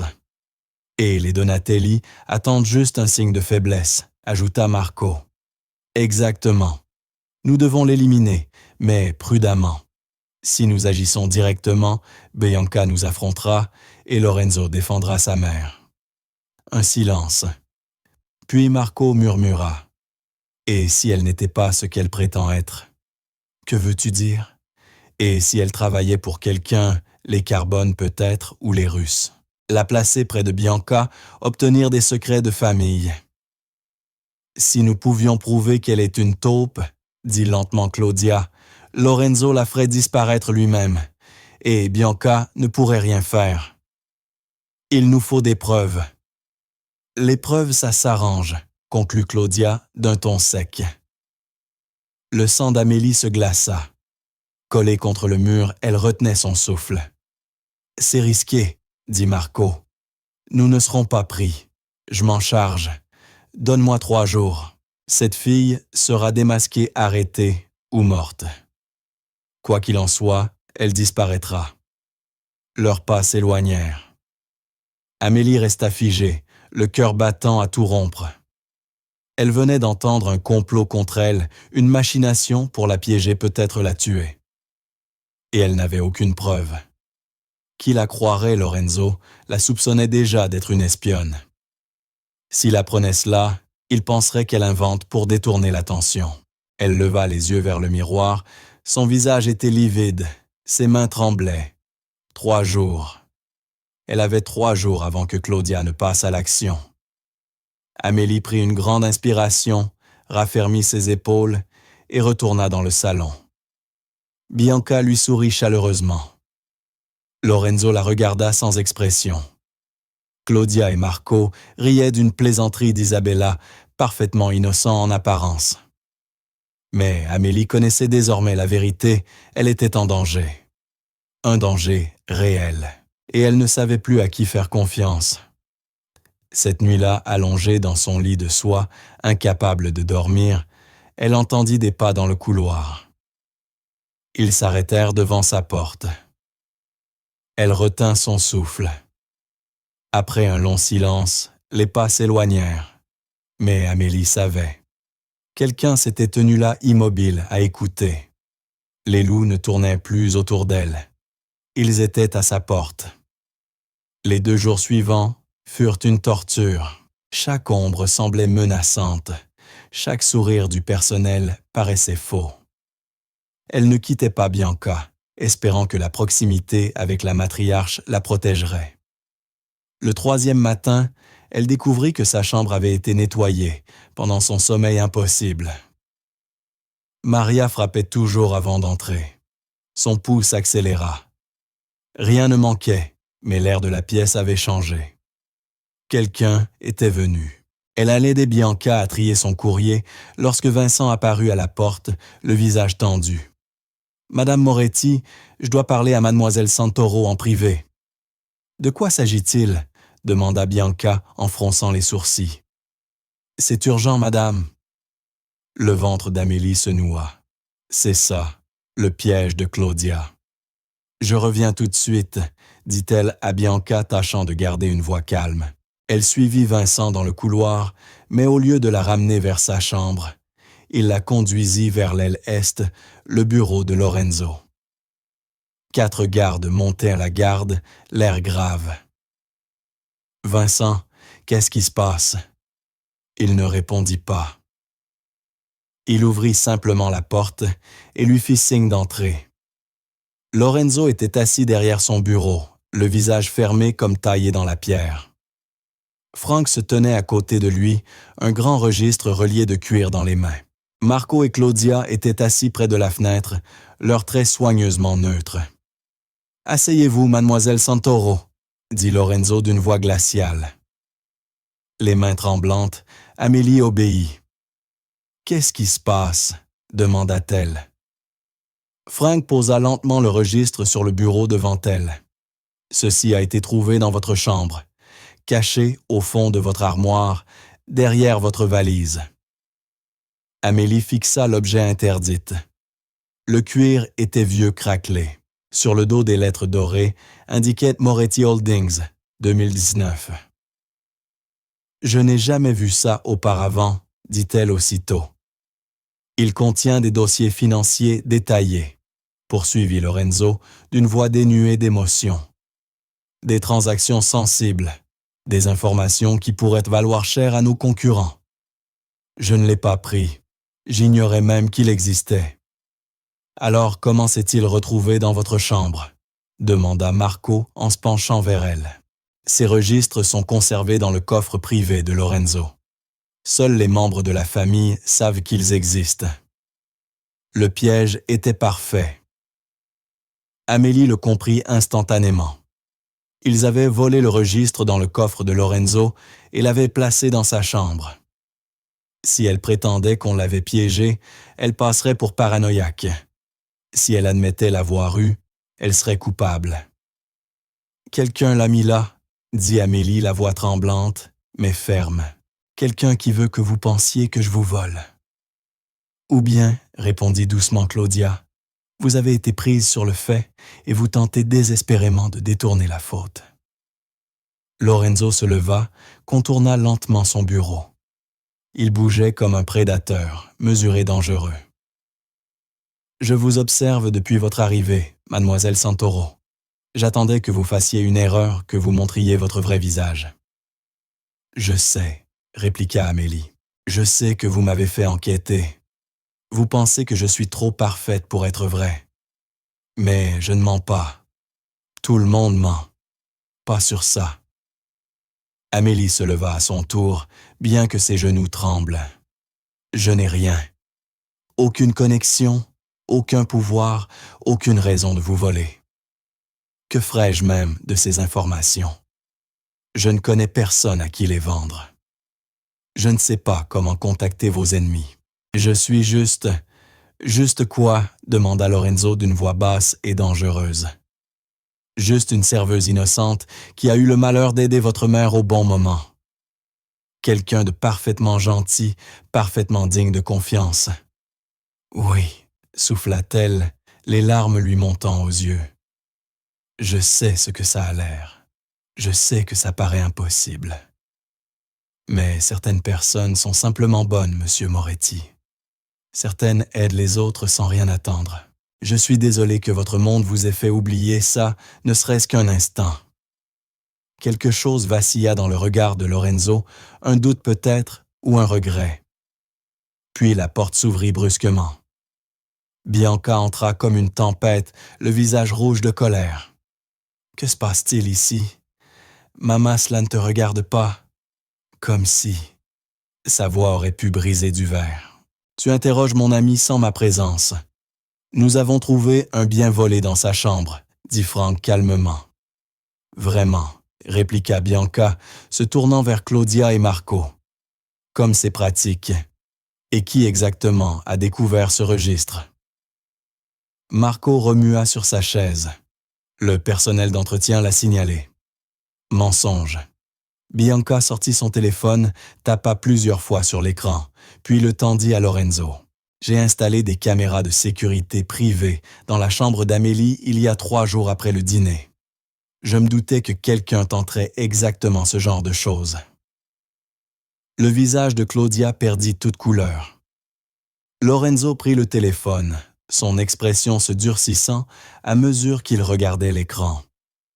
Amélie debout pouvait voir la vidéo, une image granuleuse, mais claire de sa chambre, avec un horodatage indiquant 4h47 ce matin-là. La porte s'ouvrait. Marco entrait le registre à la main. Il allait droit au placard, poussait la valise, cachait le livre derrière, puis ressortait sans un bruit. Le silence qui suivit fut glacial. Quand Lorenzo parla, sa voix était plus froide que la pierre. « Explique-toi, Marco. » Le visage de ce dernier passa de la confiance à la panique en quelques secondes. C'était... Ne dis rien sans avocat, l'interrompit Claudia, debout le masque de contrôle enfin fissuré. Vous l'avez aidé à planifier ça, déclara Lorenzo d'un ton calme et terrible. Ce n'était pas une question. Claudia redressa le menton. Je protégeais la famille. Cette fille est une distraction. Tu es le chef Lorenzo. Tu ne peux pas te permettre d'être faible, de laisser les émotions de ta mère troubler ton jugement. Dehors. La voix de Lorenzo n'était qu'un murmure, mais elle portait toute l'autorité du monde. Tous les deux dehors maintenant. Lorenzo, tu ne peux pas. Vous avez tenté de piéger une innocente. Vous avez volé dans mon coffre personnel. Vous avez trahi la confiance de ma mère. Il fit un pas vers elle. Sa présence la submergeait. Vous avez de la chance que je n'aille pas plus loin. Vous avez 1 heure pour quitter le domaine. Après, vous ne serez plus de la famille. Vous serez des intrus. Marco semblait au bord des larmes. Le visage de Claudia se déforma de rage, mais elle savait qu'il était inutile de discuter. Sans un mot, ils sortirent. La porte se referma derrière eux, scellant leur disgrâce. Pour la première fois depuis leur rencontre, Lorenzo se tourna vers Amélie. Elle vit dans ses yeux une émotion vraie, du regret, peut-être même de la honte. « Mademoiselle Santoro, Il hésita, cherchant ses mots. « J'avais tort. J'aurais dû faire confiance au jugement de ma mère. J'aurais dû vous faire confiance. » Les jambes d'Amélie cédèrent. Elle s'effondra sur la chaise tremblante. Bianca fut aussitôt à ses côtés, l'enlaçant avec force. « Tu es en sécurité maintenant, ma chère. Tu es en sécurité. »« Je suis désolé, » dit Lorenzo d'une voix rauque. « J'ai laissé la méfiance m'aveugler. Cela n'arrivera plus. » Amélie leva les yeux vers lui, les larmes brouillant sa vue. « Vous protégiez votre famille, je comprends. »« Tu es de la famille, » lança Bianca avec une intensité farouche. « Elle est de la famille Lorenzo, n'oublie pas ça. » Lorenzo acquiesça lentement. « Je n'oublierai pas. » Pour la première fois, quand il posa les yeux sur Amélie, elle n'y vit plus de soupçon, mais de la confiance. Et autre chose. Quelque chose qui lui coupa le souffle du respect. Le domaine se transforma en 3 jours. Des camions arrivèrent chargés de tables de chaises d'éclairage. La grande salle de bal qu'Amélie ignorait même exister fut ouverte pour la première fois depuis des années. Ses lustres furent nettoyés jusqu'à briller comme des diamants. « C'est pour quelle occasion tout ça ?» demanda Amélie en aidant Bianca à revoir le plan de table. « De la politique », répondit simplement Bianca. « Lorenzo consolide des alliances. Après ce qui s'est passé avec Claudia et Marco, il doit montrer que la famille est toujours forte et unie. » Elle la regarda. « Et il veut te présenter officiellement. Montrer à tous que tu es sous notre protection. Mais cela ne va-t-il pas faire de moi une cible encore plus grande? Tu es déjà une cible, ma chère. Cela te rend juste trop précieuse pour qu'on t'y touche. » Bianca lui serra la main. « Fais-moi confiance. » La liste des invités donnait le vertige, 30 familles, certaines alliées, d'autres neutres, 2 organisations rivales, même venues sous pavillon de trêve. Amélie reconnut des noms qu'elle avait lus dans les journaux parlant du crime organisé, sans jamais que rien ne soit prouvé. Les Carbone seront là. Amélie blêmit. Mais ce sont vos ennemis. Justement, c'est pour cela qu'ils seront assis, bien loin des Rousseau qui sont nos amis, répondit Bianca avec un sourire. C'est une danse délicate. Tout le monde reste civilisé, car la moindre violence ici coûterait trop cher. Amélie se jeta à corps perdu dans la préparation. Au début, le personnel du domaine se montra distant. Elle restait l'étrangère, la serveuse qui avait d'une façon ou d'une autre gagné la faveur de la famille. Mais en travaillant avec eux, vérifiant les couverts, coordonnant les traiteurs, gérant les crises de dernière minute, quelque chose changea. Maria, jusque-là d'une froideur professionnelle, lui adressa enfin un vrai sourire. « Vous avez l'œil, mademoiselle Santoro. J'ai travaillé dans assez de restaurants pour savoir ce qui rend un service fluide, » répondit Amélie en ajustant un centre de table. À la veille de la réception, le personnel la traitait avec un respect sincère. Pas tout à fait comme une égale, mais comme quelqu'un qui avait gagné sa place par le travail, pas par la ruse. La salle de bal resplendissait d'une lumière dorée. Les invités arrivaient dans des voitures de luxe, vêtus de robes haute couture et de costumes taillés sur mesure. Amélie portait une robe bleu nuit que Bianca avait insisté pour lui offrir, simple élégante à col haut et manches longues. « Tu es magnifique, » dit Bianca en ajustant une mèche de ses cheveux. « Et souviens-toi, reste près de moi ce soir. Ces gens sont des requins. Ils te testeront. » Lorenzo entra en smoking noir, incarnant le pouvoir et le contrôle. Son regard balaya la pièce, identifiant alliés et menaces avec la précision d'un stratège. Lorsqu'il croisa celui d'Amélie, il inclina légèrement la tête, le signe d'approbation le plus proche qu'elle ait jamais reçu de lui. La soirée se déroula comme une pièce savamment chorégraphiée. Les conversations se tenaient dans les coins, les accords se murmuraient entre deux coupes de champagne. Amélie resta aux côtés de Bianca, saluant des dizaines de personnes dont les noms se confondaient déjà dans son esprit.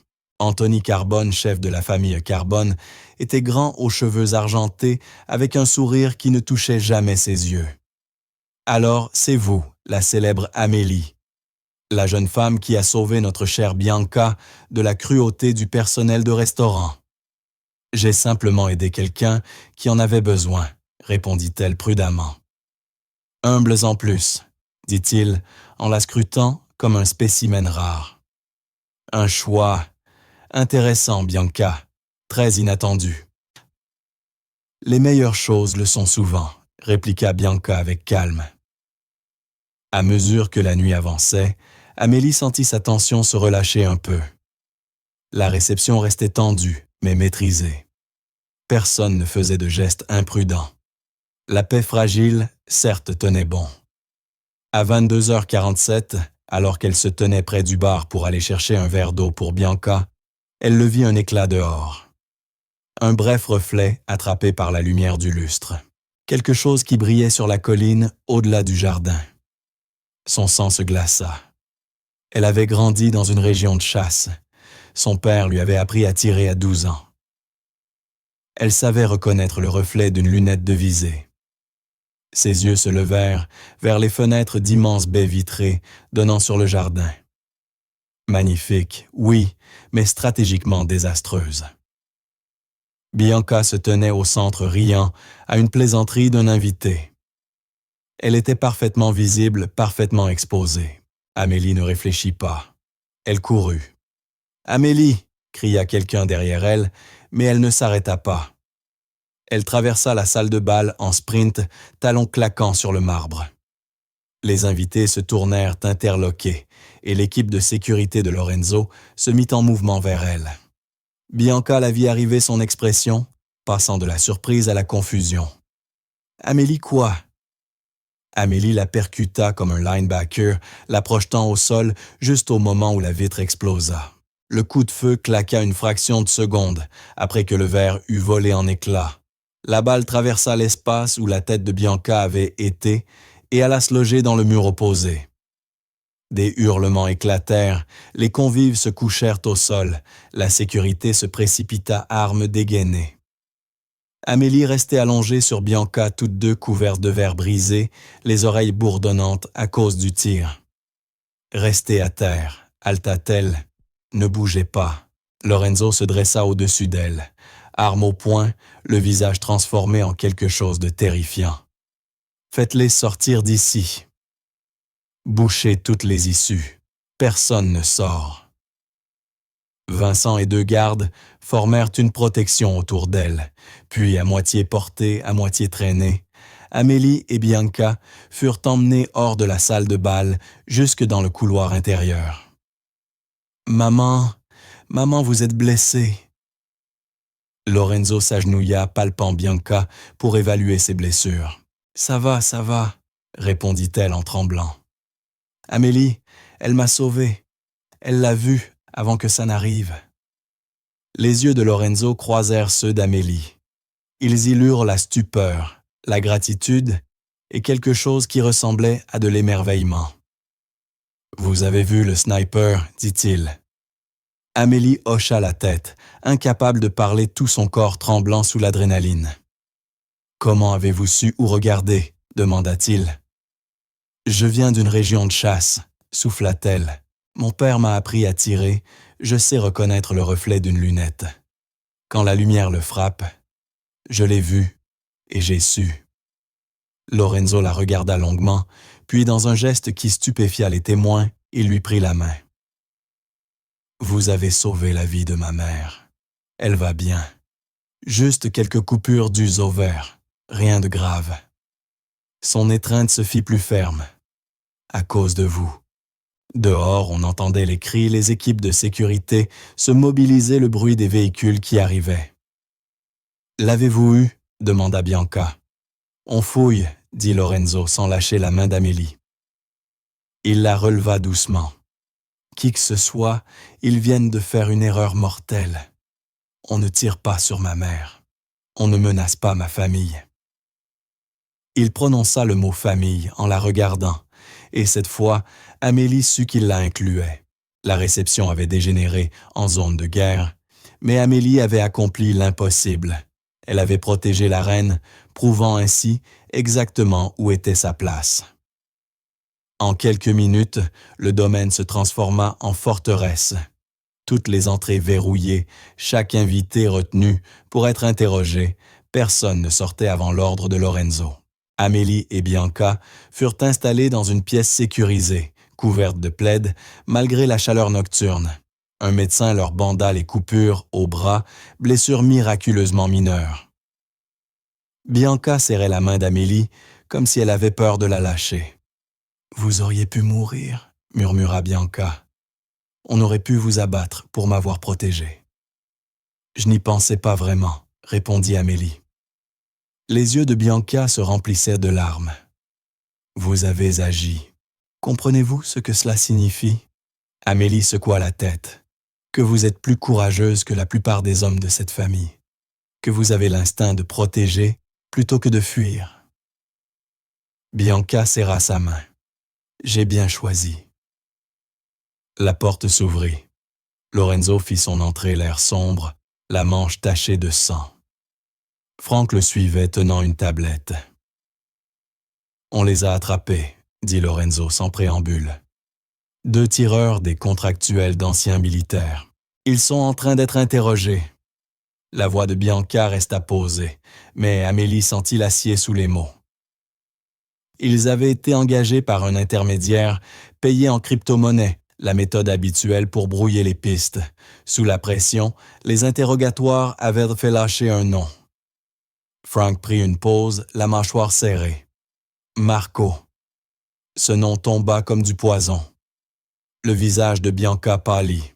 « Mon neveu a organisé ça », demanda-t-elle, incrédule. Frank déroula des documents sur la tablette. Après son expulsion, il n'avait plus rien contre gelé. Réputation détruite. Les Carbone lui ont proposé un marché. « Aide-nous à l'éliminer, Madame Moretti, et on te garantit une nouvelle identité et un revenu à l'étranger. » « Pourquoi pas me tuer directement ?» demanda Lorenzo, d'une voix dangereusement douce. « Ce serait déclencher une guerre, » expliqua Frank. Mais votre mort à un rassemblement public peut être présentée comme un accident. On incrimine un autre clan, on crée le chaos, et Marco s'enfuit. Claudia? Bianca le savait-elle? Demanda Lorenzo. Non, répondit Frank. Nos interrogatoires confirment que Marco a agi seul après leur expulsion. Il vous en veut, il vous tient pour responsable de son exil et il accuse Amélie de l'avoir exposé. Le visage de Lorenzo se figea comme taillé dans la glace. La vengeance bouillonnait en lui. Amélie sentit la nausée monter. Il a essayé de tuer votre mère parce que je l'ai surpris en train de me piéger. Il a essayé de tuer ma mère parce que c'est un lâche incapable d'assumer les conséquences de ses actes, corrigea Lorenzo d'une voix glaciale. Ce n'est pas votre faute, mademoiselle Santoro. Où est-il maintenant? Demanda Bianca. Frank et Lorenzo échangèrent un regard. En détention, répondit Lorenzo avec précaution. Il était gardé dans un lieu sûr. La question, c'est ce qu'on fait de lui. Le silence tomba dans la pièce. Amélie comprit soudain le poids de la discussion dans ce monde. La trahison familiale ne se réglait ni par la police, ni par les tribunaux, elle se réglait en interne. « Quelles sont les options ?» demanda Bianca à la voix vide. « L'exil permanent, dit Frank. On le prive du nom de famille, de tous ses biens, de toutes ses relations. Il disparaît et ne revient jamais. Ah, ou bien, ajouta Lorenzo calmement, on s'en charge à l'ancienne. » Bianca ferma les yeux. « Il reste mon neveu, mon sang, celui qui a engagé des tueurs pour te tuer, maman. »« Je sais, » murmura-t-elle d'une voix brisée. « Je sais ce qu'il a fait. Mais je suis fatigué, Lorenzo. Fatigué de la mort et de la violence.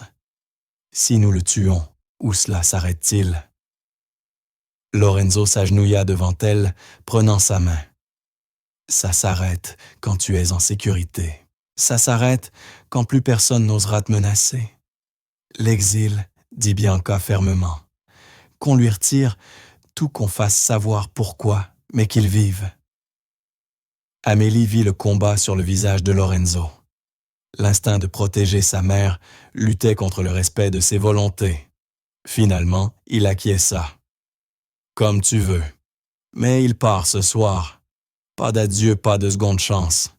Il devient un fantôme. »« Et les Carbone ?» demanda Amélie. « Eux, » répondit Lorenzo en se levant. « C'est en cours de traitement. Anthony Carbone est actuellement en train de m'expliquer pourquoi je ne devrais pas considérer les événements de ce soir comme un acte de guerre. » Son sourire était glacial. Il se montre très désolé et très généreux en réparation. Au fil de l'heure suivante, tout se mit en place. Les tireurs furent remis à l'organisation chargée de ce genre de problème. Marco fut conduit dans une fourgonnette, destination inconnue. Les invités furent libérés avec des excuses et des cadeaux assez somptueux pour garantir leur silence. Et dans tout cela, un murmure se répandit. Amélie Santoro avait sauvé la vie de Bianca Moretti. 3 jours plus tard, Bianca convoqua une assemblée. Pas une rencontre intime, mais une réunion solennelle dans la grande salle du domaine. Tous les membres restants de la famille Moretti étaient présents ainsi que les alliés et conseillers clés. Amélie se tenait à côté de Bianca, le cœur battant sans comprendre pourquoi elle était là. Bianca se leva majestueuse dans un tailleur crème. Sa voix résonna dans la salle silencieuse. « Il y a 3 semaines, je suis tombée dans un restaurant. On s'est moqué de moi, on m'a ignorée, traitée comme une vieille femme encombrante. » Elle marqua une pause. Une seule personne m'a tendu la main. Une seule personne m'a montré de la dignité et de la bonté sans savoir qui j'étais. Son regard se posa sur Amélie. Cette personne, c'est Amélie Santoro. Et il y a 5 nuits, elle s'est jetée entre moi et une balle. Elle m'a sauvé la vie, sans hésitation, sans penser à la sienne. Bianca prit la main d'Amélie et la fit avancer. J'ai perdu ma fille il y a 15 ans. La douleur de cette perte ne s'est jamais effacée. Je pensais mourir avec ce vide en moi. » Sa voix trembla. Mais Amélie m'a montré que la famille n'est pas seulement le sang. C'est un choix. C'est l'amour. C'est le sacrifice. Elle se tourna vers Amélie, les larmes coulant sur ses joues. « Tu es la fille que je ne savais pas encore avoir. Et je te reconnais ici, devant tous. Tu es de la famille, pas comme employée, pas comme compagne, mais comme ma fille. » La salle éclata en applaudissements sincères, chaleureux, respectueux. Amélie, submergée, ne parvint pas à parler. Les larmes brouillaient sa vue, tandis que Bianca la serrait dans ses bras. « Merci, » chuchota Bianca. « Merci de m'avoir redonné une raison de sourire. » Lorenzo s'approcha, son expression plus douce qu'Amélie ne l'avait jamais vue. « Bienvenue dans la famille, » dit-il, solennellement. Et pour la première fois depuis le début de ce voyage insensé, Amélie sentit qu'elle appartenait vraiment à cet endroit. L'histoire se propagea dans les cercles souterrains de la ville comme une traînée de poudre la serveuse qui avait sauvé la reine. En quelques jours, le nom d'Amélie Santoro avait gagné un poids qu'elle n'aurait jamais imaginé. Lorsqu'elle accompagna Bianca à un déjeuner de charité, une façade pour des négociations entre familles rivales, les femmes qui l'avaient ignorée auparavant cherchaient maintenant à lui parler. « Mademoiselle Santoro, j'ai entendu parler de cette soirée. » « Quelle horreur! Vous avez été si courageuse, ma chère. Tout simplement remarquable. Mon mari aimerait tant vous rencontrer, il admire les gens d'action. » Amélie trouvait tout cela irréel. Elle restait la même femme qui avait servi des pâtes et nettoyé des tables, et pourtant, ces gens riches et puissants la traitaient comme si elle comptait, pas pour l'argent ou les relations, mais parce qu'elle avait prouvé sa valeur quand cela avait le plus compté. Même les journaux à scandale changèrent de ton. Elle n'était plus la maîtresse des Moretti, mais l'ange gardien de Bianca, la femme qui avait gagné sa place. Pourtant, ce furent les moments privés qui marquèrent le plus Amélie. Un soir, elle se trouvait dans la bibliothèque recroquevillée dans un fauteuil de cuir, avec un livre lorsque Lorenzo entra. Il la cherchait rarement. Depuis la réception, leurs échanges étaient polis, mais distants. « Je peux », demanda-t-il, en désignant la chaise en face. « Bien sûr. » Elle referma son livre. Lorenzo s'assit, et un silence s'installa, non pas gênant, mais chargé de tout ce qui restait non dit. « Je vous dois des excuses, » dit-il enfin, « des vraies. Vous vous êtes déjà excusé. Après l'affaire du registre. Je m'excuse d'avoir eu tort, mais pas de la méthode. » Lorenzo se pencha les yeux sombres et intenses. « Je vous ai fait enquêter comme une criminelle surveillée comme une menace. J'ai cherché l'ombre en vous convaincu que tout le monde en cachait une. C'était injuste. »« Vous protégiez votre famille, » répondit doucement Amélie. « Je comprends. Comprendre ne rend pas les choses justes. » Il fit une pause. « Ma mère dit que vous avez grandi à la chasse. C'est comme ça que vous avez reconnu le reflet de la lunette. Mon père m'a appris. En Pennsylvanie, chasser n'était pas un loisir, c'était pour se nourrir. » Elle esquissa un sourire. « J'étais meilleure tireuse que mon frère. Il détestait ça. Vous avez tiré récemment. Pas depuis des années. En ville, les armes coûtent cher et les stands aussi. » Lorenzo se leva. « Venez. » Il la conduisit à travers des couloirs jusqu'à une partie du domaine qu'elle n'avait jamais vue. En bas, un sous-sol s'ouvrait sur un stand de tir impeccable, mur insonorisé, plusieurs lignes de tir, un râtelier d'armes derrière une vitre sécurisée. « Je viens ici pour réfléchir, » dit Lorenzo en déverrouillant la vitrine. Il en sortit un pistolet, un 9 mm noir et élégant. « Ça m'aide à me concentrer. » Il chargea l'arme avec une précision mécanique, puis la lui tendit. « Montrez-moi ce que votre père vous a appris. » Amélie prit l'arme, en ressentant le poids familier. Elle vérifia la sécurité, ajusta la prise, se plaça face à la cible à 25 mètres. Elle visa, expira, tira 3 fois. 3 impacts nets groupés au centre. En se retournant, elle vit Lorenzo sourire, un vrai sourire. Pas le masque courtois qu'il portait d'habitude. « Ton frère avait raison d'être agacé, dit-il. Tu es exceptionnel. Ça fait longtemps, je suis rouillé. Rouillé. » Il rit un son rare venant de lui. Tu viens de placer 3 balles dans un cercle de 5 centimètres. Ce n'est pas de la rouille, mademoiselle Santoro, c'est du talent. Amélie, corrigea-t-elle doucement. Vous pouvez m'appeler Amélie. Je crois qu'on a dépassé les formalités. Quelque chose passa dans son regard. Amélie alors. Et vous pouvez m'appeler Lorenzo, quand on est seul. Ils passèrent 1 heure dans le stand. Lorenzo lui fit essayer différentes armes, lui montra des modèles qu'elle n'avait jamais manipulés. Il se tenait près d'elle, pour corriger sa posture, ses mains frôlant brièvement les siennes, un simple contact qui la fit frissonner. Elle chassa cette sensation. C'était Lorenzo Moretti, dangereux, puissant, inaccessible. Le fait que son cœur s'emballe chaque fois qu'il lui souriait n'avait aucune importance. En remontant l'escalier, il dit doucement « Merci ». Ah, pourquoi?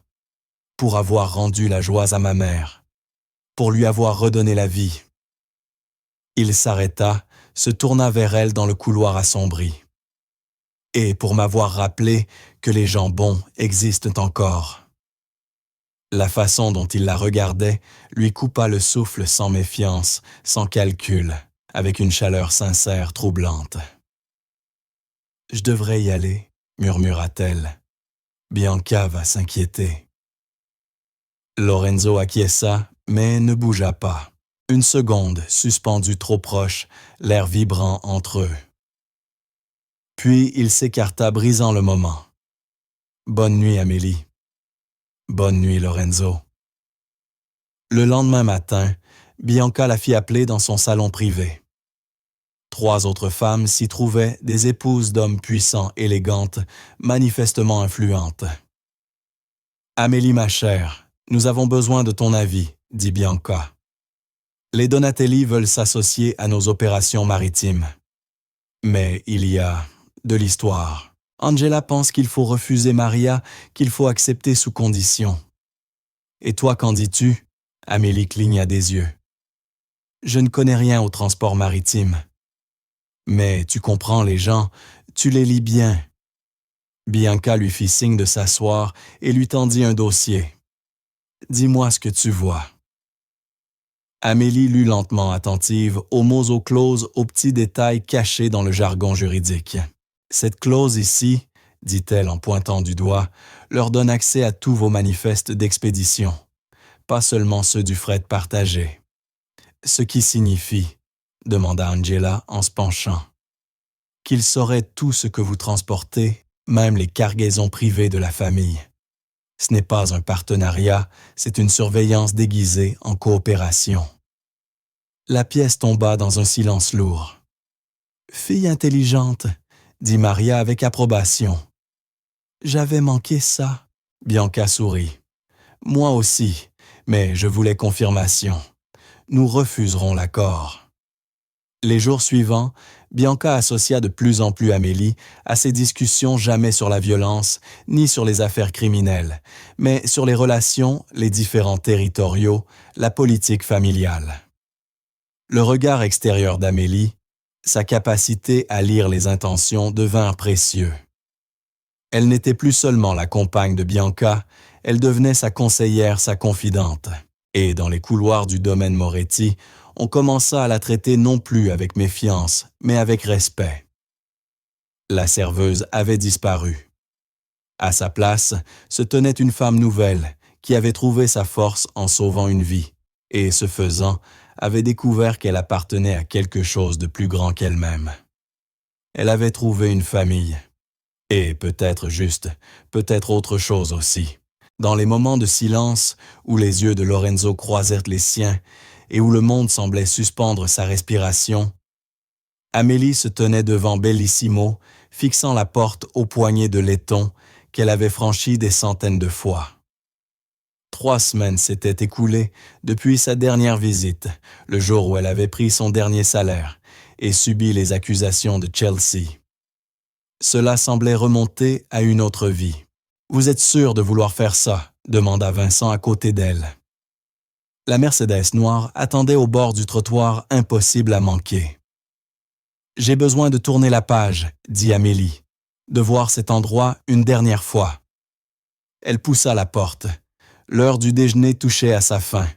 Les mêmes tables, les mêmes sols en marbre, les mêmes tableaux coûteux sur les murs. Mais Amélie ne se sentait plus petite ici, ni invisible. Sarah la vit la première. La serveuse se figea son plateau tremblant. « Oh mon Dieu !» Les conversations s'arrêtèrent. Toutes les têtes se tournèrent. Le nouveau gérant, un homme mince aux yeux nerveux qu'Amélie ne connaissait pas, accourut. « Mademoiselle Santoro, nous ne nous attendions pas. Enfin, c'est un honneur. »« Je suis juste venue dire au revoir, » répondit-elle doucement. À l'endroit où tout a changé. Elle traversa lentement la salle, se souvenant de l'endroit où Bianca était tombée de la table, où elle s'était assise, des heures à regarder la rue du coin, où elle mangeait du pain rassis, pendant ses pauses rêvant d'autre chose. Les portes de la cuisine s'ouvrirent. Sarah en sortit les larmes aux yeux. « Amélie, je suis tellement désolée pour ce que j'ai dit, d'avoir cru les journaux. » Sa voix se brisa. « Tu as toujours été gentille avec moi et je t'ai traitée comme une moins que rien au moment où tu avais besoin de soutien. » Amélie lui serra la main. « Ce n'est rien. Tu avais peur, je comprends. Tu fais vraiment partie des leurs maintenant, les Moretti. »« Je fais partie de la famille, » répondit simplement Amélie. « Pas par le sang, mais par le choix. » Elle fit ses adieux au personnel de cuisine, au barman, même aux jeunes employés qui lui volaient souvent ses pourboires. Certains s'excusèrent, d'autres restèrent muets. Tous la regardèrent partir avec une sorte de respect mêlé d'admiration. Dehors, Vincent lui ouvrit la portière. 3 SUV noirs avaient rejoint la Mercedes, une escorte digne de son nouveau statut. Tandis qu'il s'éloignait, Amélie jeta un dernier regard à Bellissimo. La fille qui travaillait là n'existait plus. À sa place, une femme plus forte, qui avait affronté le danger, et survécu une femme qui avait gagné sa place par le courage, non par hasard. La villa brillait sous le soleil de l'après-midi. Bianca attendait dans le grand hall, vêtue d'argent, son sourire rayonnant.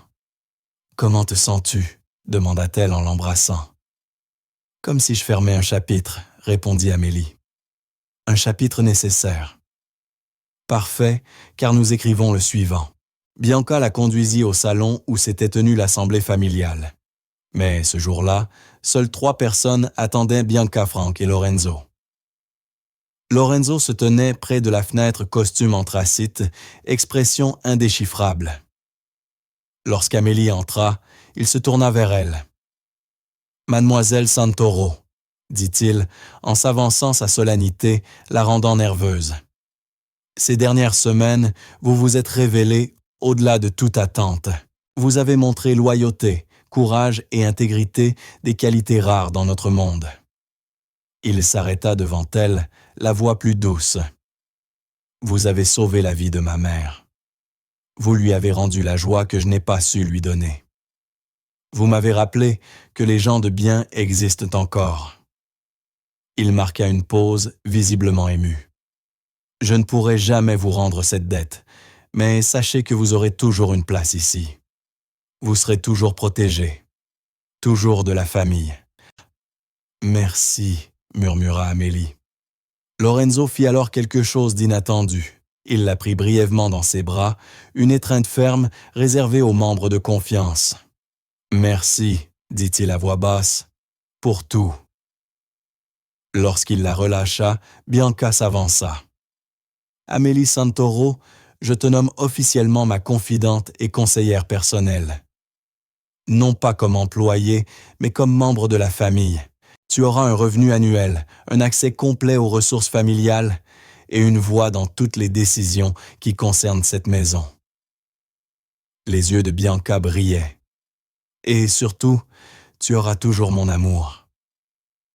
Frank remit à Bianca une petite boîte de velours. À l'intérieur reposait un délicat collier en or, orné d'un petit pendentif gravé du blason des Moretti. « Il appartenait à ma fille », dit Bianca en le passant autour du cou d'Amélie. « Maintenant, il t'appartient. Porte-le avec fierté. » Amélie toucha le pendentif, submergée par l'émotion. « Je ne sais pas quoi dire. Dis que tu resteras. Dis que tu continueras d'être exactement celle que tu es. » « Je le ferai, je te le promets. » Ce soir-là, Amélie se tenait sur son balcon, regardant le soleil se coucher sur la ville.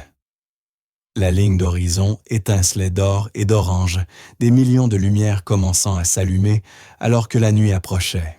De là-haut, elle voyait les rues où elle avait peiné les quartiers, où elle avait enchaîné les petits boulots, comptant chaque centime, ce monde qui lui avait autrefois paru si vaste et indifférent. Elle porta la main à son pendentif, sentant son poids contre sa peau. 10 jours plus tôt, elle n'était personne, une simple serveuse vivant de pourboire en pourboire invisible aux yeux de tous. Aujourd'hui, elle faisait partie de l'une des familles les plus puissantes de la ville. Mais le plus étrange, c'est qu'elle n'avait pas changé. Elle était toujours la même fille, celle qui avait aidé une vieille dame à se relever simplement parce que c'était la bonne chose à faire. Toujours celle qui croyait à la bonté plutôt qu'à la cruauté, à la compassion plutôt qu'à la commodité. Elle n'avait pas cherché le pouvoir, ni manipulé, ni comploté. Elle avait simplement été bonne. Et d'une manière ou d'une autre, cela avait suffi. La porte du balcon s'ouvrit derrière elle. Lorenzo sortit 2 verres de vin à la main. Il lui en tendit un. « Magnifique vue, dit-il. » Oui. Ils restèrent côte à côte, silencieux, observant la ville respirer. « À quoi penses-tu » demanda Lorenzo. Amélie sourit. « Que la gentillesse est bien plus puissante que je ne l'aurais cru. » Lorenzo la regarda, une chaleur nouvelle dans son expression. « Tu es une femme exceptionnelle, Amélie Santoro. J'espère que tu le sais. Je suis juste moi. » Exactement. La ville s'étendait devant eux, pleine de vie, pleine de promesses. Amélie avait commencé ce voyage en cherchant seulement à survivre. Elle l'avait terminé en trouvant bien plus une famille, un but, et la certitude qu'un seul geste de compassion pouvait tout changer. Elle n'avait pas poursuivi le pouvoir. C'est la bonté qui l'avait conduit à elle, et cela faisait toute la différence.